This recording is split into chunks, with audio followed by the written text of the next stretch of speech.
Hi, Marianne and Gal here. Welcome to the Coffee Talkie Show, the podcast for women living abroad. And today we have a special guest with us, Carrie.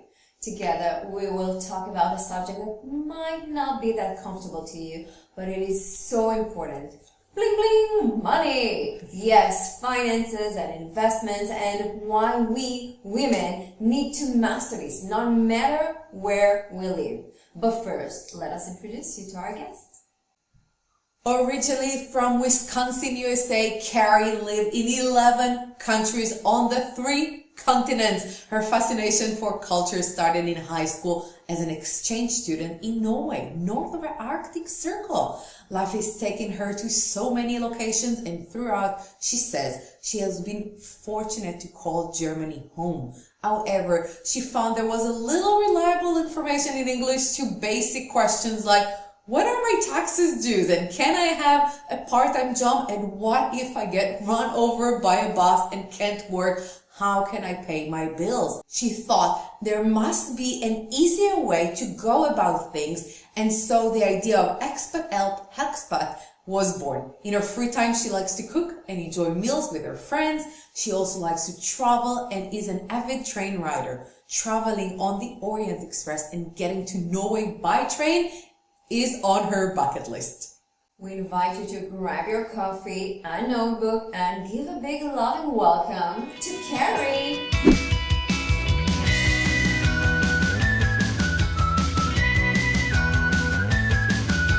Hey Carrie, so nice having you here with us. How are you today? I'm good. Thank you so much for inviting me. I'm really excited about it today. That's amazing. So let me dive right into our podcast. And can you tell us a little bit about your personal experience with moving abroad? So, I guess my personal experience from moving abroad started when I was 18. I did an exchange program with a program called AFS, and I was in Norway, way up at the top where the sun doesn't shine for months during the winter. And from there, I guess I really had the travel bug in the sense of after that, I then started working abroad. I moved around. I think I kind of lost count through the time, but I think it was 11 countries I've lived in. So it seems kind of strange when I talk about it now, but it was the case. Yeah. Oh, that's amazing. From top of your head, what countries did you live in? So if I go in order, I can remember them all. I started with Norway, then I went back to my university studies in the US. Then I worked in Germany. Then I did some studies. I did my master's in the UK. And then after the UK, I lived in Qatar, and then Switzerland, and then Peru, and then back to the United States, and then Denmark.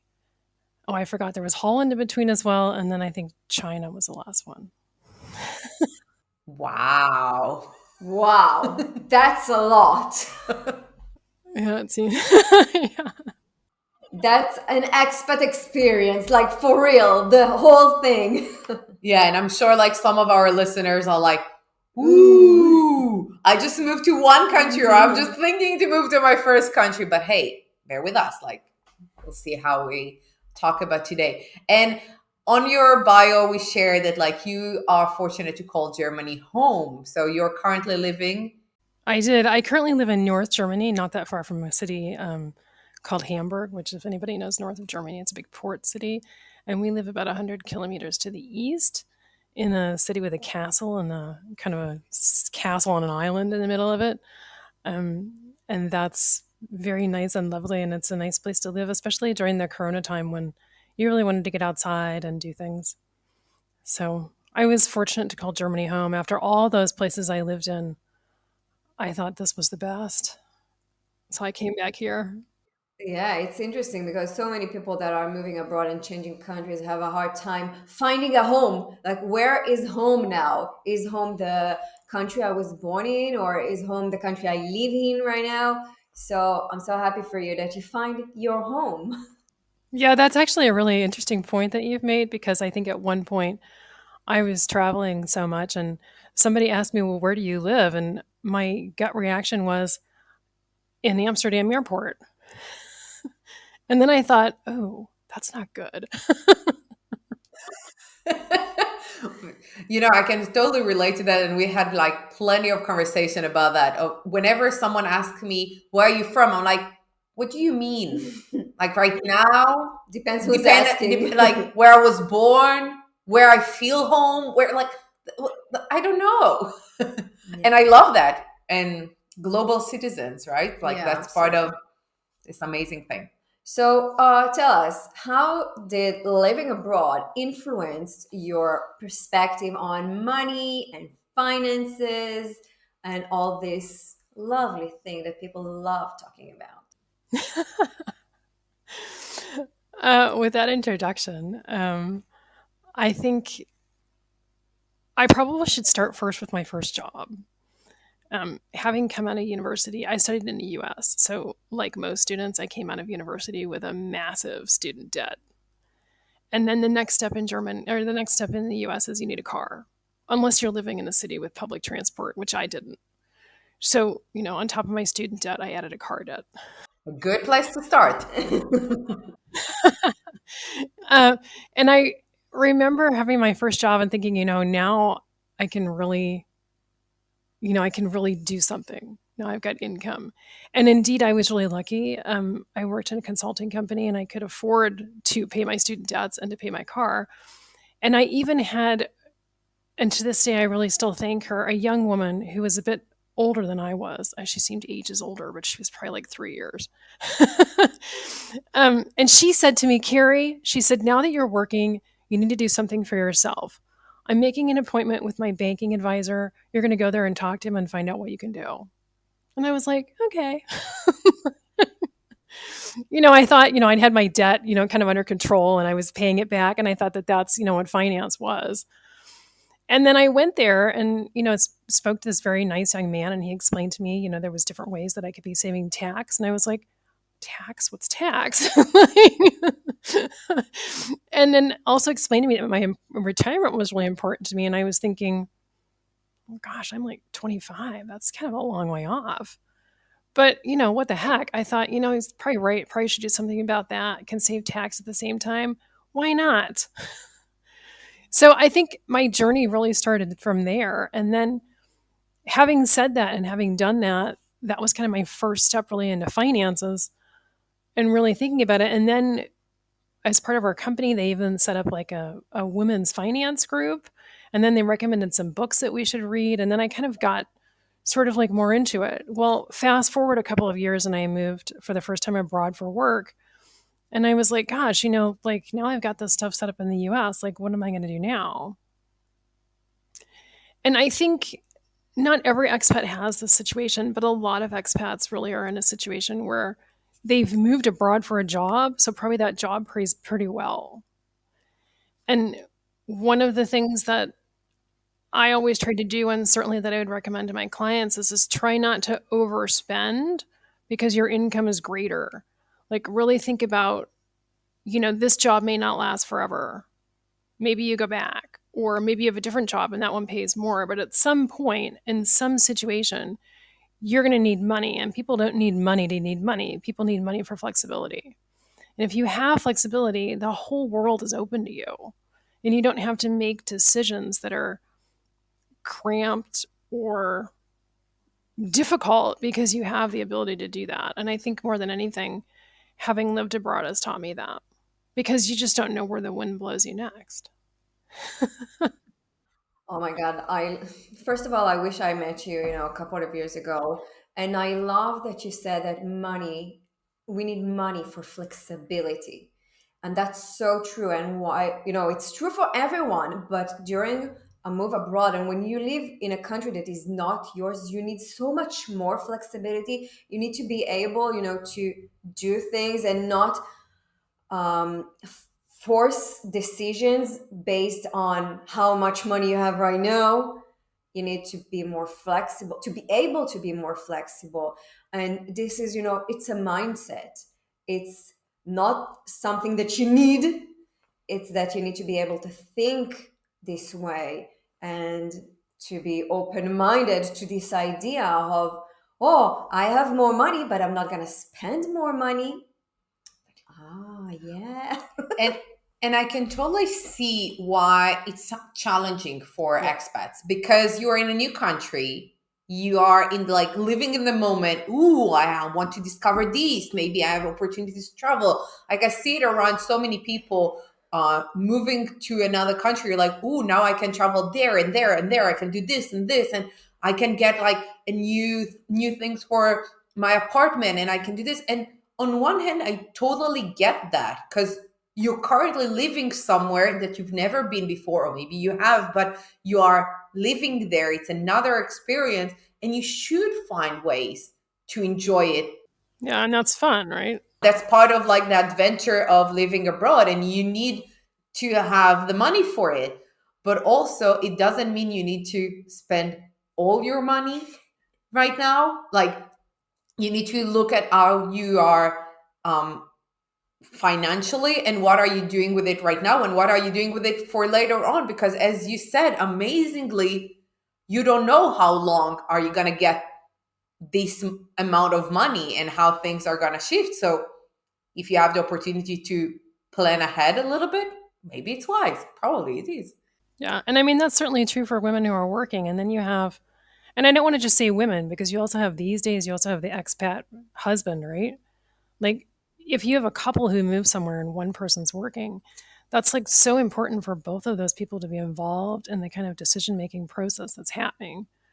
Um, Especially because that person who's followed the other one, which indeed was my case for many years, they need to be making up for that time when they're not working.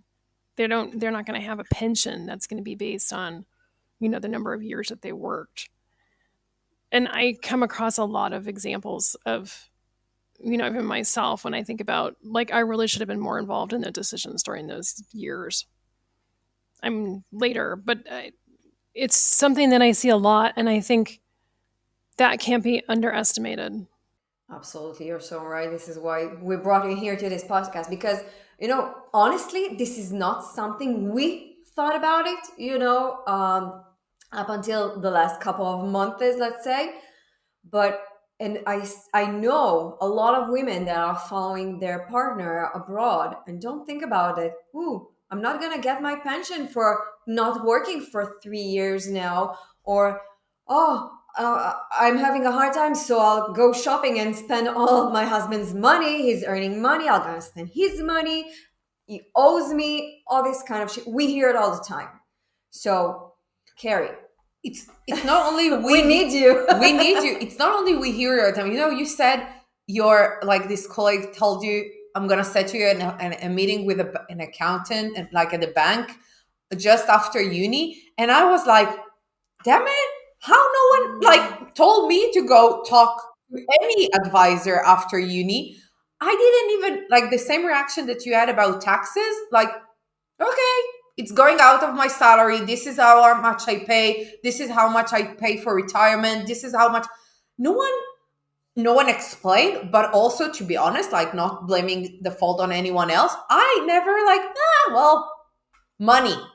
And then you keep on going, you grow, you become more an adult, and you still don't know those things because you never really pay attention for it. And as women, I think it's not part of our natural vocabulary, unfortunately, but I really think it should be. I really think we should be way more involved in the money, where like, it doesn't matter if you're single and you're taking care of your money, or if you're in a relationship, in a couple, and there's money of the family. It's not one or the other. Like, the two together needs to know what's going on with the money, with the finances. And as you said, like, your decisions right now will impact your future. So know what does it mean? Yeah.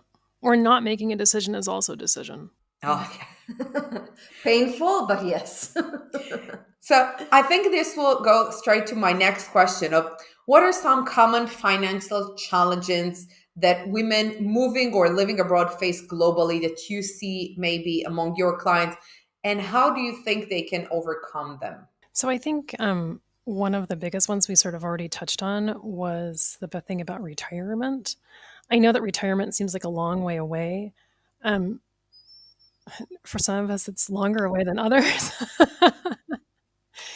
But even just to think, if I'm going to retire early, some people want to retire early.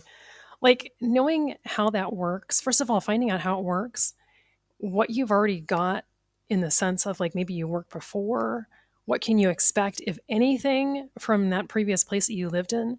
Not all of us have come from countries where there is a government pension scheme, but if you did come from a place where there is a government pension scheme, find out if something applies to you. How much is it going to be? What does it mean? Like, is it going to be taxed? Is it not going to be taxed? And those are the kind of questions that you can really be answered by those institutions. And ask, what's the situation there? Maybe you're not even eligible for anything. In some places, like in the US, you have to work for a certain number of points before you can get anything, for example. So I think that, and in preparing for the statistic, or preparing for today, I just wanted to share a statistic, which was the situation about the retirement is actually worse than my own experience seems to tell. Looking at the countries in Europe, they did a statistical study, and they found out that the difference between when a man retires and when a woman retires, on average, was like 27%. 25%. So if a man retires and a woman retires, the woman has 25% less on average than the man when she retires. I would like to point out that in Germany, that figure is actually 45%. What? And in France, where you guys are, it's about 32. I'm like, I want to cry, or I want to punch something or someone, because that's horrible. And I want to add to this another statistics that usually women live longer than men. So we have less retirement money and we live longer. That's bullshit. It just makes you think that you can't rely on this. Like, you just can't. If you want to live, be flexible with your money. You just can't rely on this pension money. Yeah. So the good news is, so that's the bad news. The good news is that as a younger generation who are not yet in retirement, we can change that. And you can change that by finding out, first of all, what have you already got in place? We talked about that. And then secondly, finding an advisor who's in the location where you are, who understands the local laws, but ideally also somebody who has expat experience, or at least an idea of how it might be to be an expat, to help you to really capitalize on what's there. I mean, in all kind of countries, there's some stuff out there that's either tax break related, or maybe if you have children, there's extra money for things. Find out what those are and like really take advantage of that, because that's usually not based on a citizenship. That's based on whether you're living in that country and participating as a resident and as a working member there, or married to somebody who's working there. Just to give an example, in Germany, there's money for women or men, but usually it's the woman who stays home and is not working when the kids are small. There's money for women that they can actively extra collect that will go into a retirement system for them. That's amazing. And I'm pretty sure that most expats coming to Germany don't know about that. Yeah, and it's a really good deal, and something that should really be considered. And I'm certain that in other countries there are also different schemes. Find out what those schemes are and take advantage of them. Don't be like left behind because you got caught up with your day-to-day, picking the kids up, making sure they had their lunch, making them to the music lessons or to sports. Like, it's really easy to get caught up in the day-to-day. And I can speak for my own self, like having lived in all these countries, I got caught up with, how do I pay my electric bill? Where do I find taco seasoning? Oh God, there isn't any. Or in China, where can I get cheese? Like, these are all important things. But in the long run, small steps taken towards taking care of yourself are super important, whether that's your finances or some of your other guests talking about their nutrition or their sports program. Don't forget yourself in the move. I love that you mention it because, even when we say take care of yourself, we say take care of your body, your soul, your energy, your knowledge, don't be left behind. But finances, we didn't thought about and including this in thinking about yourself. This is your future. This is your retirement plan. It could be for the next 2 years. If you need this money, you need to be involved in your financial situation. So you mentioned talking to an advisor.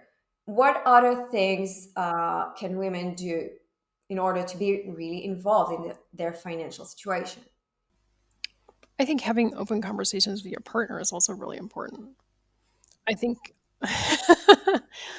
I think that's an important step in the sense of, finding out where you're at, finding out what's already in place. Maybe that person has already set up some things that you don't even know about. I often have people who come across expat women who come across my desk eventually, and through a divorce, they suddenly are left trying to work out what happens, or if a partner dies, which also happens. Life is not easy, and then they're suddenly like, well, gosh, I don't even know what I've got. Like, be easier if you had found out before. But the good news is that starting now is okay. It's even amazing. The first step is always the hardest. Yeah, and I think a lot of us are like, "Ooh, I should have started before. So what's the point now? I'm already like 3 years behind. I'm already like not working for a couple of years. I'm already like I haven't done this. So what's the point?" Well, now is better than nothing. So start where you at, understand what's available to you wherever you are in the world, understand what you have, whether you're single or in a couple. What do you have? If you're in a couple, you have part of it. You need to know for so many various reasons, what do you have? And it's part of this. Yeah, finding out what you've got and then from moving on from there, and even just step by step, because eventually, putting things off is easy to do. We all put things off. Oh, I'll just go to the gym tomorrow. Or, oh, I don't want to make that phone call. I'll do it tomorrow. But taking that first step and then from there, it's easy. That's so true. Like there's a book. I apologize that the author, I don't remember, but the title I thought was fantastic. Feel the fear and do it anyway. Accept that you feel fearful about it and then go ahead because it's okay. Yeah, it's the same as going to the gym. The hardest part in exercising is actually going to the gym. Like wherever, when you put your fitness clothes on and you made the move and you're actually there, you make it happen. It's working.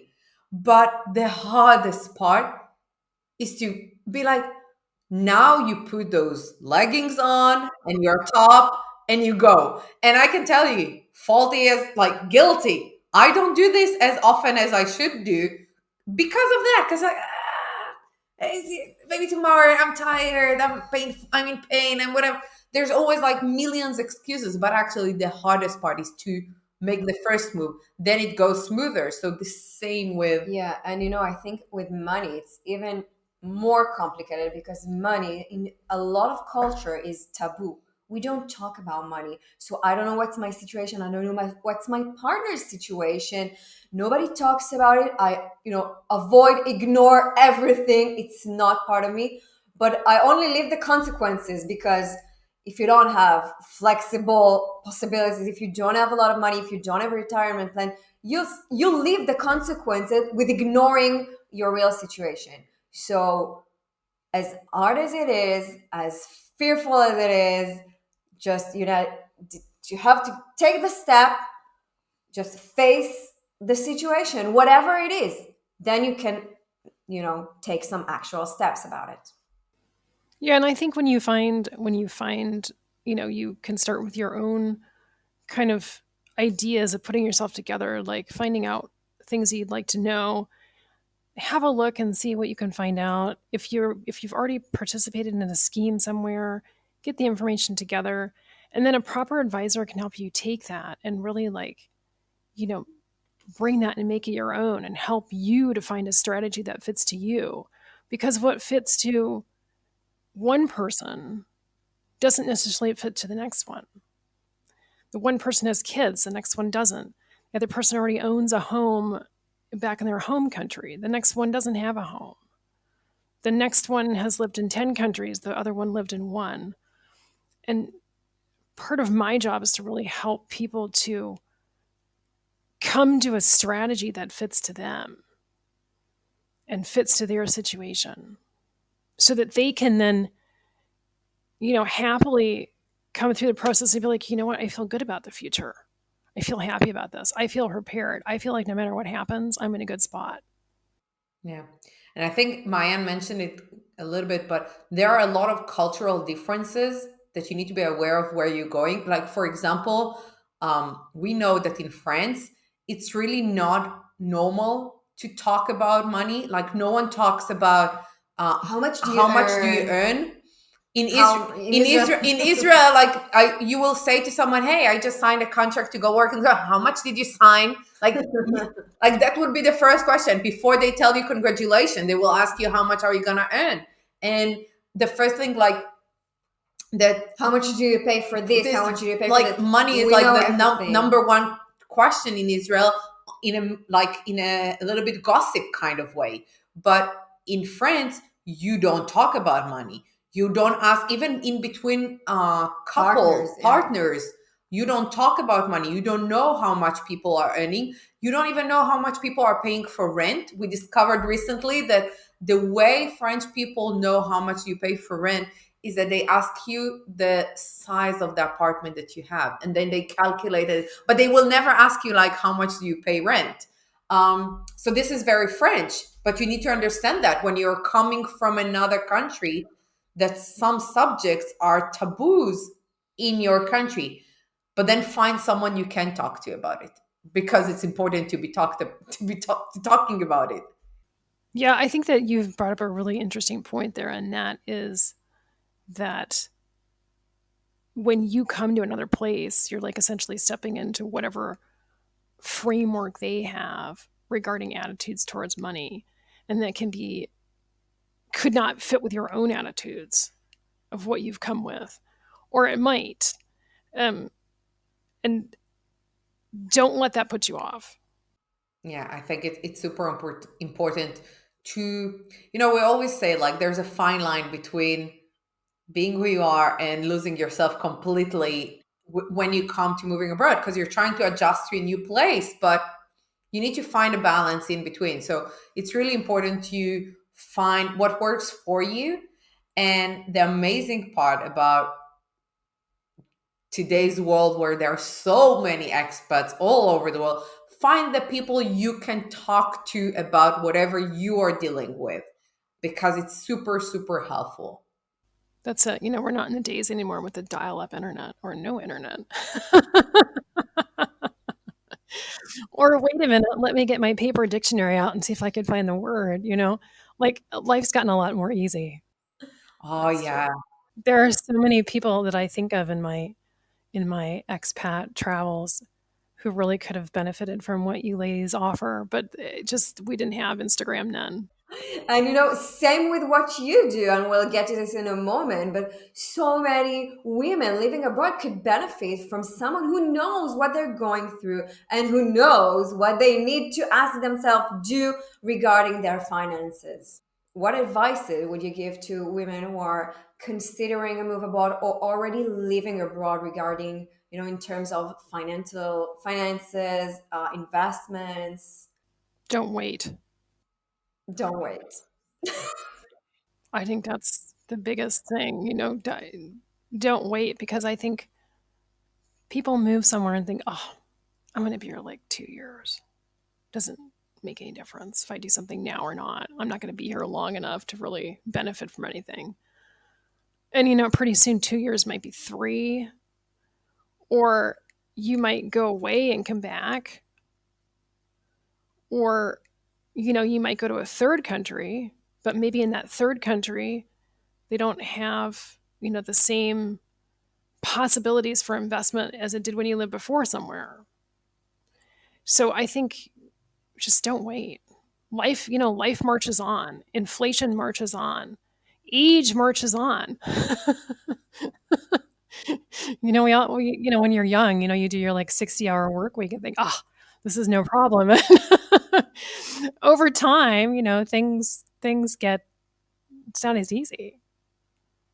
Unless you say, I don't mind picking up a part-time job in my retirement. I don't mind working till I'm 80. Then that's okay. But I think most people are not really into that. Yeah. And even then, even if you do want to work until you're 80 because you don't want a part-time job, or you're passionate, maybe you're passionate about what you do and you do want to work until you're 80, until your body can support this. Even then, take actions now.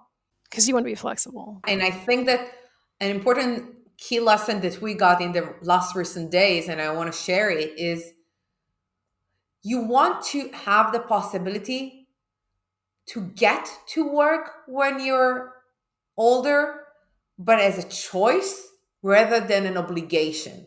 Like, you want to have the possibility to say, as Mayan said, I would want to work, or actually I want to go and volunteer in a cause that I like and spend my days like this, or I would like to work as a consultant or a part-time job or do whatever. But you want to have the option to do this and not an obligation to do this because you didn't think your retirement plan, you didn't think your finances when you were 20, 30, 40, 50, and it's never too late to start. Never. That's exactly the flexibility you're talking about, right, Carrie?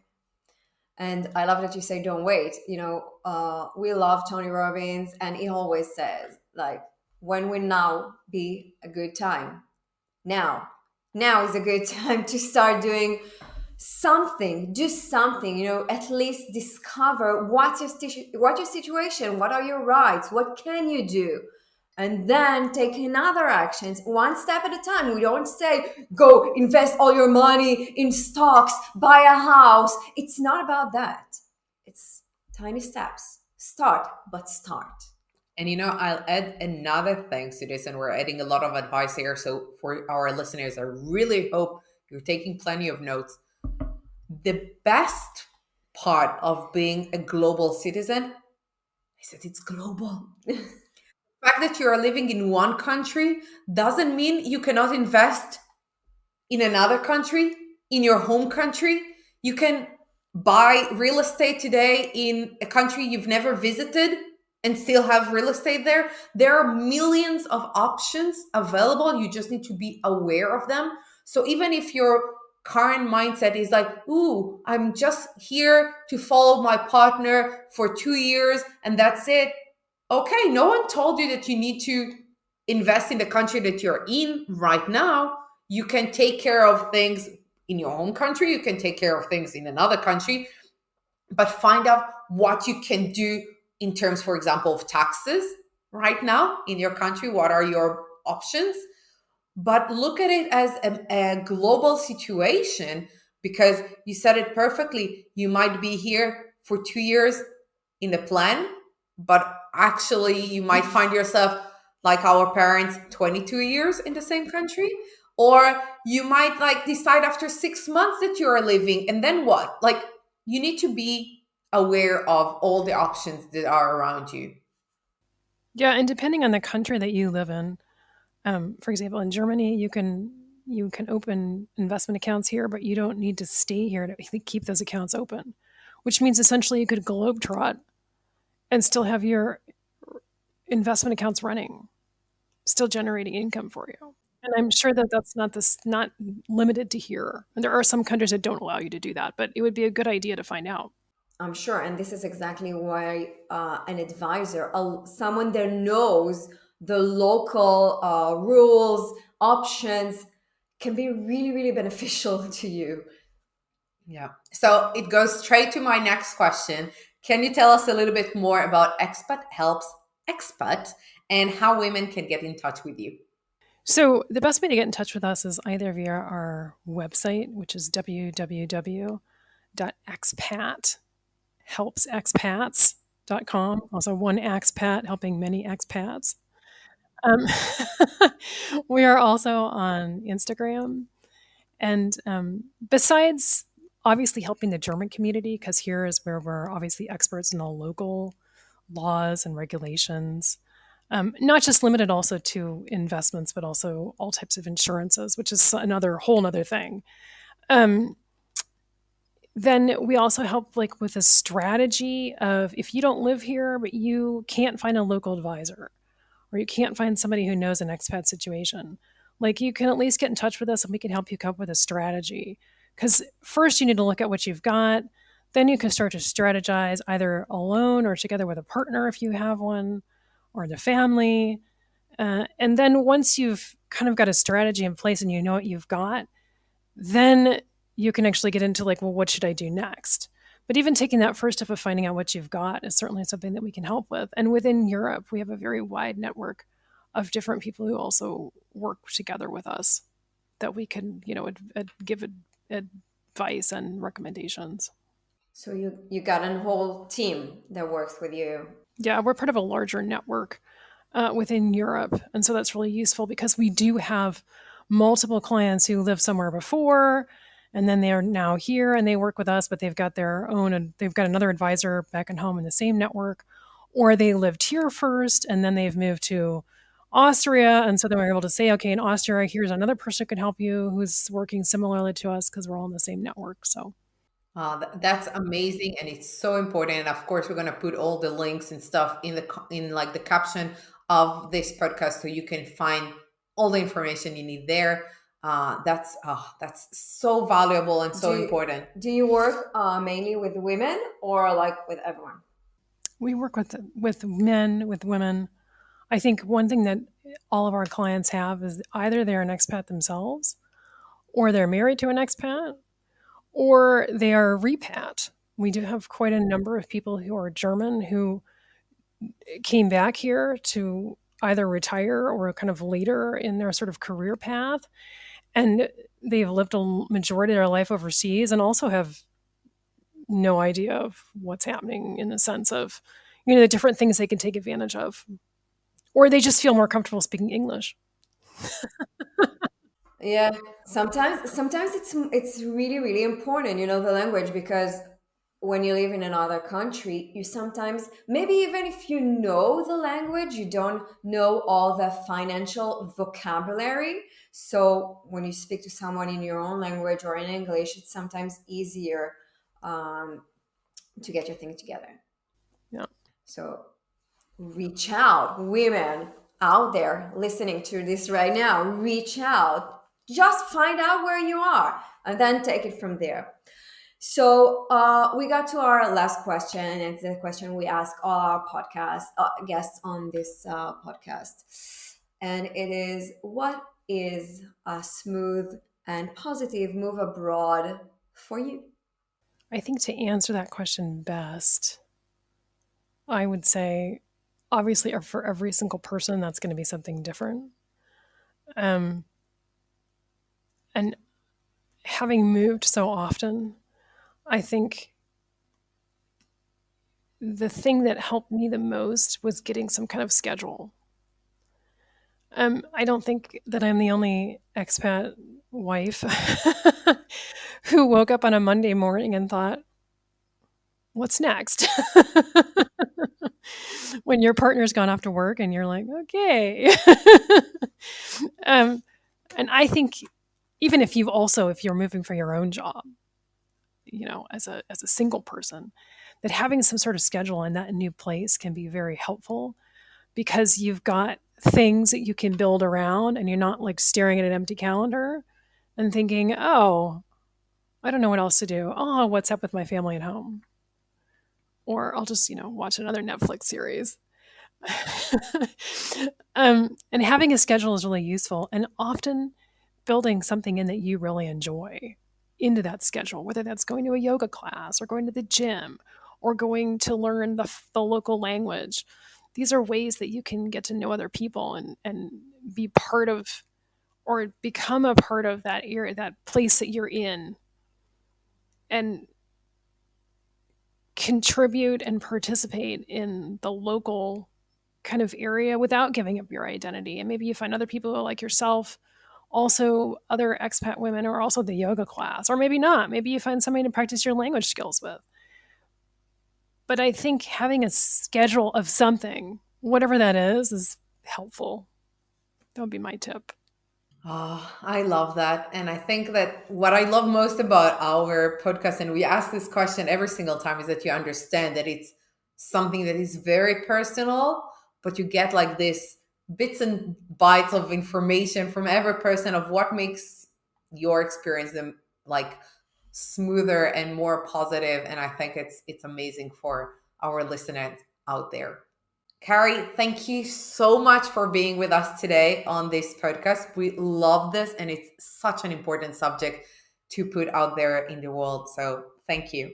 Thank you for having me, and keep up the good work, ladies. You guys are awesome. Thank you, Carrie, for being here with us today. And thank you for joining us on the Coffee Talkie Show, the podcast for women living abroad. We hope you enjoyed today's episode and gained valuable insights, tips, and inspiration for your journey as an expat. If you have any questions, comments, or suggestions for future episodes, please feel free to reach out to us via our website or social media.